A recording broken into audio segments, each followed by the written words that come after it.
So for the second video on this 8 video series of each piece from the Mentors Project, I'm going to look at TheKid. And TheKid was dedicated to Ken Kraintz. And Ken Kraintz was the supervisor of music for the Everett School District in Washington State, where I grew up. He taught composition and also the jazz choir, which they were called the Del Sonics, at my high school.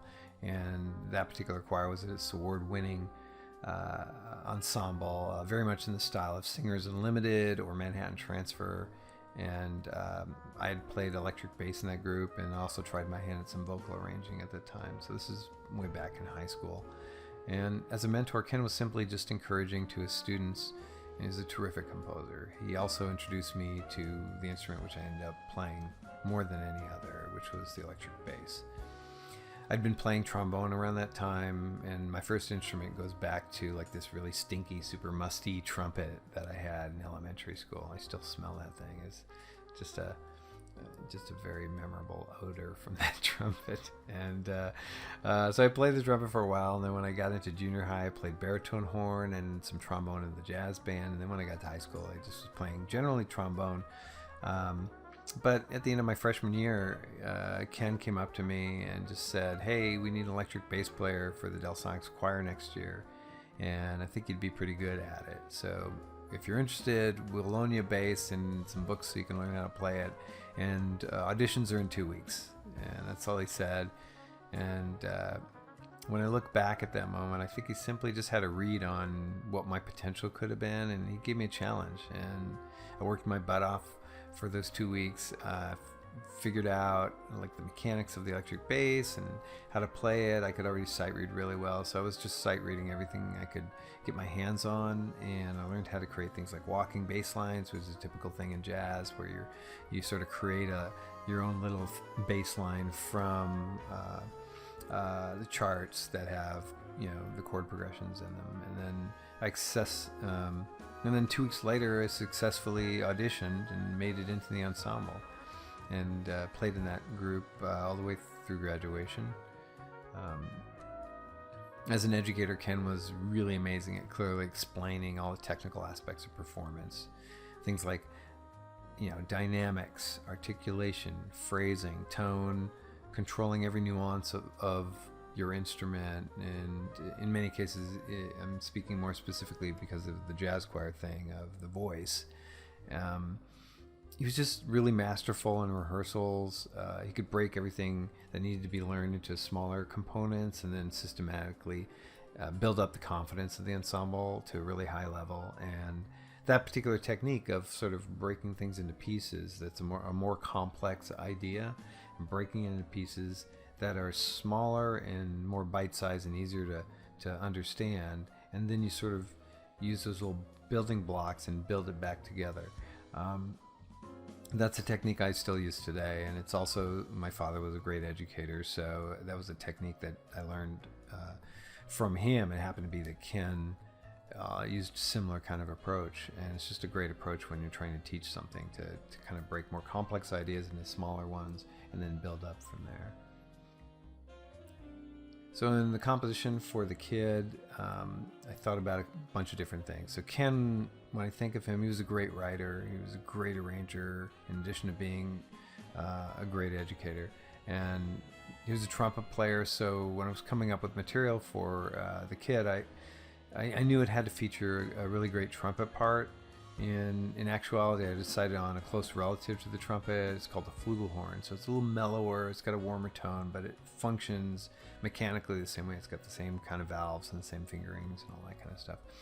It needs the same technique that you would at a trumpet. It's just a softer, more beautiful sounding kind of tone for something like this piece, which is a bossa nova that's got just a really pretty melody, and harmonically, to me, it just sounds very pretty. And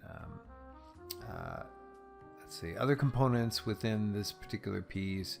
I have a lot of, shows up at the very beginning of the piece. You'll get to hear it when I play a little bit of an example, but at the very beginning of the piece, there's these shifting harmonies that are happening, these shifting chords that are happening over the same bass notes, which we call, we used to call those bass notes just a pedal. It's like an anchor that everything sort of shifts around. So we got these shifting harmonies over a bass pedal in the beginning, and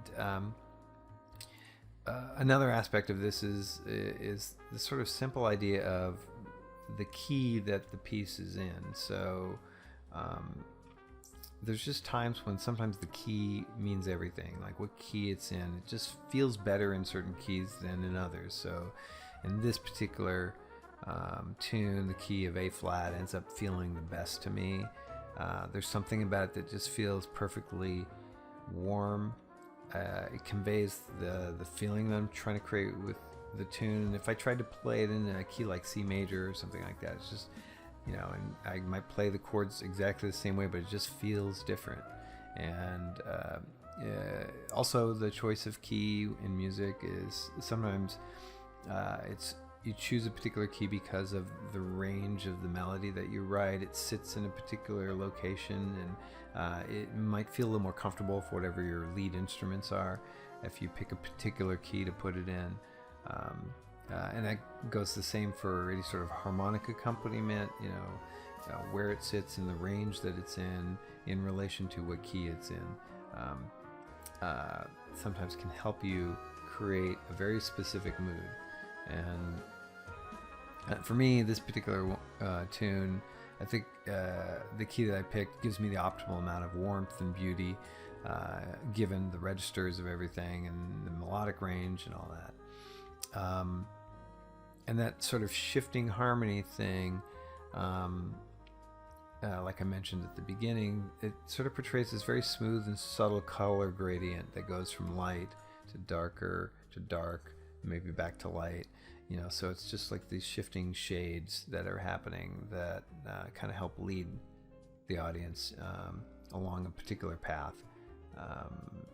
And it's something that I really love to explore in my work when I'm thinking about my chord progressions and my harmonies. I like to lead people down take them on a little story, a little trip. And